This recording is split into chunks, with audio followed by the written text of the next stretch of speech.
अस्सलाम वालेकुम and welcome to MCQs river.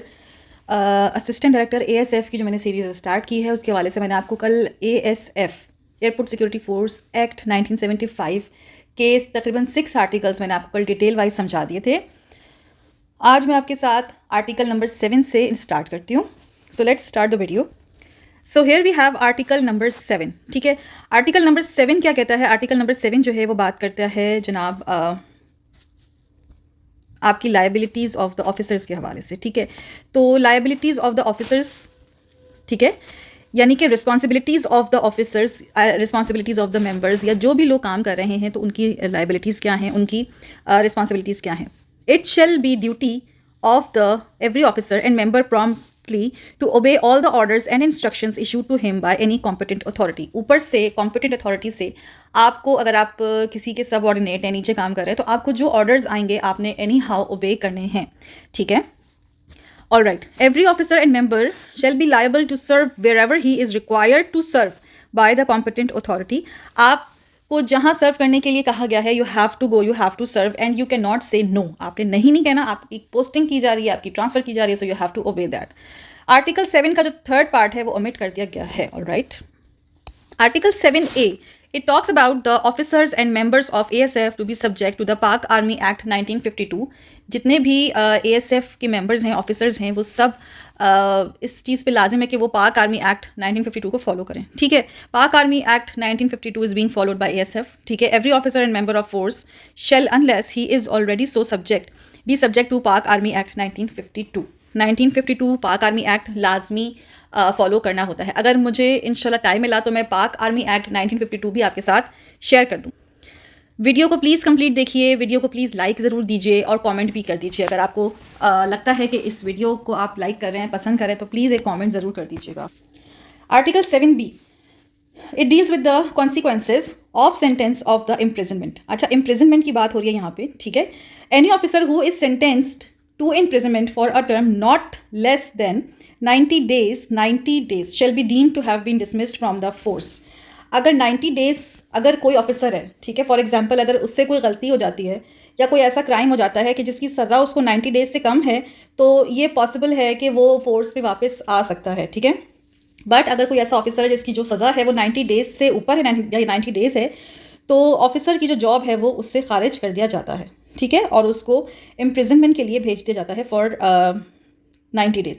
अगर 90 डेज़ से कम की उसको कैद है तो वो वापस जो है वो फोर्स को ज्वाइन कर सकता है। इसके ऊपर बात मज़ीद आगे की जा सकती है। Alright, article 7C, suspension.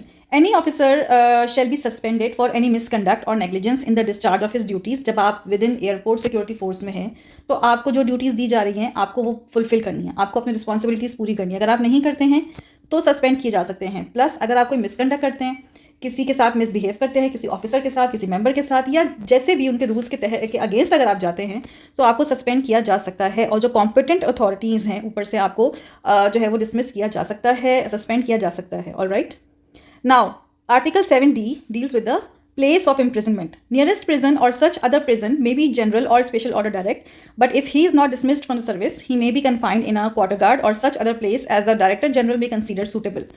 सबसे पहली बात तो ये कि अगर कोई ऑफिसर से कोई ऐसी गलती होती है, कोई क्राइम होता है, तो उनको इम्प्रिजन किया जाता है। ठीक है, एयरपोर्ट सिक्योरिटी फोर्स में के ऑफिसर की बात हो रही है। या तो जो है वो आपको नियरेस्ट प्रिजन में जो है वो इम्प्रिजनमेंट मिलेगी, जो सबसे करीब तरीन जो जेल है, या अगर गलती जो है वो इतनी बड़ी नहीं है, छोटी गलती है, लेकिन फिर भी कैद जो है वो आपको मिली है, तो आपको जो डायरेक्टर जनरल हैं वो अपने हिसाब से कोई भी सूटेबल नियरेस्ट क्वार्टर गार्ड हो या जैसे जहाँ वो सूटेबल समझते हैं वहाँ पर उस ऑफिसर को जो है वो इम्प्रिजन किया जा सकता है। Article 7E deals with the capture of the deserters. अब डेजर्टर्स का जो यहाँ पर टर्म है बार बार यूज़ हो रहा है। डेजर्टर मीन्स एनी पर्सन, ऐसा कोई भी इंसान जो एयरपोर्ट सिक्योरिटी फोर्स में जॉब कर रहा है और वो जॉब छोड़कर without any reason, without any notification वहाँ से फ़रार हो जाता है। जॉब छोड़ दी है या जॉब छोड़ के चले गए हैं और आप अपनी ड्यूटी को वापस से ज्वाइन नहीं कर रहे, कोई जवाब नहीं दे रहे, सो इट मीन्स दैट इस चीज़ को, इस टर्म को डिज़र्टर यूज़ किया जाता है। ठीक है, डिज़र्टर्स को कैप्चर करना बहुत ज़रूरी होता है क्योंकि being a deserter it is a crime। ठीक है, it is considered as a crime in any force। Any police officer may arrest without warrant any person whom he reasonably believes to be dealt with according to law। या तो आपको जो है वो arrest किया जाएगा या तो आपका वारंट है, नहीं भी है अगर warrant, if in case person has left the job without any prior notification, without any reason, तो the person has to be arrested with the warrant और विदाउट द वारंट, ठीक है, वारंट है या नहीं है, इट डजेंट मैटर। एक डेजर्टर को हमेशा जो है वो एक क्रिमिनल के तौर पर ही लिया जाता है, right. Article 7F, appeal and review. A person may apply an appeal within 30 days of the order of the punishment. किसी भी ऑफिसर को पनिशमेंट मिली है, विद इन 30 days ही कैन अप्लाई, ठीक है, एंड अपील। रिव्यू के लिए आप जो है वो एप्लीकेशन अप्लाई कर सकते हैं, अपील कर सकते हैं with in 30 days। Director general से आप अपील कर सकते हैं, या उससे ऊपर आपको फेडरल गवर्नमेंट के जो है वो ऑफिशियल से जो है वो अपील करनी होगी with in 30 days, all right. Article 7G, it deals with the appointment of the officers and other members. The federal government may, by notification in the official gazette, appoint deputy directors and such numbers of assistant directors. यहाँ पर आपके पास सारे जो है ना वो यहाँ पर आपके पास सारे ऐसे रैंक्स दिए हुए हैं, यहाँ पर ऑफिसर्स दिए हुए हैं जिनको हायरिंग की जाती है, जिनकी एयरपोर्ट सिक्योरिटी फोर्स में डिफरेंट रैंक्स के लोग हायर किए जाते हैं, डिफरेंट किस्म के ऑफिसर्स हायर किए जाते हैं। गेजेटेड ऑफिसर्स भी हैं 17 ग्रेड 16 ग्रेड या उससे अबव। तो उन तमाम की जो अपॉइंटमेंट होती है वो डायरेक्टर जनरल ही इवेंचुअली डायरेक्टर जनरल ही अपॉइंट कर रहे होते हैं, ठीक है। और जो कुछ ऐसे ऑफिसर्स हैं जैसे कि असिस्टेंट डायरेक्टर हो गए, चीफ सिक्योरिटी ऑफिसर हो गए, सिक्योरिटी ऑफिसर हो गए, असिस्टेंट सिक्योरिटी ऑफिसर हो गए, इनकी जो हायरिंग है, इनकी जो अपॉइंटमेंट है वो फेडरल गवर्नमेंट की जिम्मेदारी है और फेडरल गवर्नमेंट ही इनको जो है वो हायरिंग देती हैं। और डीजी साहब जो होते हैं वो इंस्पेक्टर्स, सब inspectors, assistant sub inspectors, selection grade and security guards को हायरिंग करवाते हैं, ठीक है, वो अपॉइंट करते हैं। Article 8 deals with the indemnity. अब इंडेमनिटी में जो एक्सप्लेनेशन यहाँ पर है मौजूद वो ये है कि नो सूट प्रोसिक्यूशन और other legal proceedings shall lie against any person for anything good faith done और intended to be done under this act और रूल्स और रेगुलेशन। फॉर एग्जाम्पल, ASF के किसी ऑफिसर को किसी एक तीसरे इंसान पे शक होता है कि कोई रॉन्ग डूइंग कर रहा है या क्रिमिनल है या वट एवर, और उसको सज़ा जो है वो दिलवा दी जाती है, ठीक है। नाउ अब बाद में ये चीज़ पता चलती है या खुलती है कि that person is not actually the criminal, या उसने वो क्राइम नहीं किया या उसने वो रॉन्ग डूइंग नहीं की जिसकी वजह से उसको पनिशमेंट दे दी गई। फॉर एग्जाम्पल, उसको 2 साल की पनिशमेंट हो गई किसी ASF ऑफिसर के कहने पे। बाद में अगर ये चीज़ खुलती है कि वो जो इंसान था वो जो है वो इनोसेंट था, इनोसेंस उसकी जो प्रूव भी हो जाती है, अब वो जेल से बाहर आने के बाद अगर ये कोशिश करे कि किसी भी ऑफिसर के खिलाफ केस करेगा तो उस ऑफिसर को इंडेमनिटी है ऑलरेडी, यानी इस्तिस्ना है, ठीक है। उसको कोई आप उस पर केस नहीं कर सकते, आप किसी ऑफिसर पे केस नहीं कर सकते क्योंकि उस पर्टिकुलर ऑफिसर ने गुड फेथ में वो चीज़ की है, गुड फेथ में सस्पेक्ट किया है, गुड फेथ में किसी इंसान को ये सोचा है कि ये कुछ गलत कर सकता है। सो आप किसी ऑफिसर को जिम्मेदार नहीं ठहरा सकते अपनी किसी सज़ा का, या अगर इवन अगर आपके साथ कुछ बुरा भी हुआ है तो, ठीक है। तो ऑफिसर्स जो होते हैं वो इन तमाम चीज़ों से उनको इस्तिस्ना हासिल होता है। Article 9 deals with the delegation of powers by the federal government to ASF को जितनी भी पावर्स दी गई हैं वो सब फेडरल गवर्नमेंट की तरफ से दी गई हैं, all right. Article 10, delegation of powers by the director general. Director general अगर चाहें तो यानी DG अगर चाहें तो वो in written form, in official gazette अगर चाहें तो अपने सब ऑर्डिनेट को कोई भी किसी भी किस्म की मजीद पावर जो है वो डेलीगेट कर सकते हैं, पर उसके लिए उनको राइटिंग में ये चीज़ देनी होगी पहले, ऑल राइट।